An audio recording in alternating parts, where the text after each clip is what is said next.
অম্বুবাচী কেন পালন করা হয়, কোন কাজগুলি এই সময় করবেন না জেনে নিন। বাংলায় প্রবাদ রয়েছে, কিসের বার কিসের তিথি, আষাঢ়ের 7 তারিখ অম্বুবাচী। হিন্দু ধর্মের একটি বিশেষ উৎসব হলো অম্বুবাচী। লোককথা অনুসারে আষাঢ় মাসের মৃগশিরা নক্ষত্রের তৃতীয় চরণ শেষ হলে ধরিত্রী মাতা ঋতুমতী হন। এই সময় পালন করা হয় অম্বুবাচী।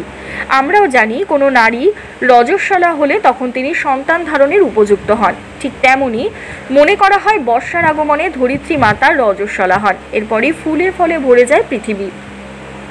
এই সময় মাটি কাটা জমিতে লাঙল চালানো যায় না। এই সময় সমস্ত মন্দিরের দরজা বন্ধ থাকে। যে কোনো শুভ কাজ যেমন গৃহপ্রবেশ এসবও বন্ধ রাখা হয়। অম্বুবাচী ব্রতের সময় নিত্য পূজা সম্পন্ন হলেও মন্দিরের দরজা কখনো জনসাধারণের জন্য খোলা হয় না।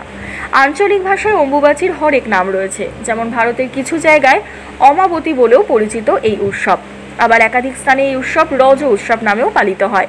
অম্বুবাচী শুরুর পর 3 দিন চলে এই উৎসব। কামাখ্যা মন্দিরে অম্বুবাচী। প্রতি বছর অম্বুবাচীর সময় কামাখ্যা মন্দিরে খুব ধুমধাম হয়। ধর্মীয় বিশ্বাস অনুসারে এই সময় দেবী কামাখ্যা রজস্বলা বা ঋতুস্রাব অবস্থায় থাকেন।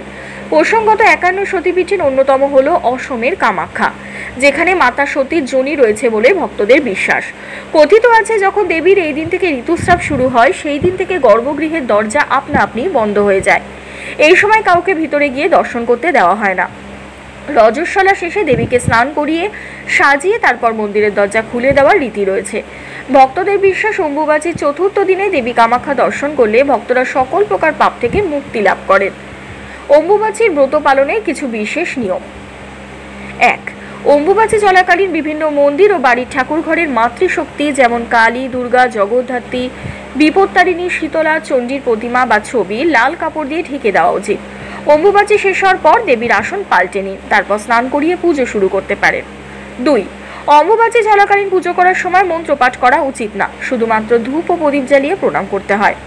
3. অম্বুবাচীতে গুরু পূজা করতে কোনো বাধা নেই, এমনকি গুরু প্রদত্ত মন্ত্র অনায়াসেই জপ করতে পারবেন। 4. বাড়িতে তুলসী গাছ থাকলে তার গোড়া মাটি দিয়ে উঁচু করে রাখতে ভুলবেন না। 5.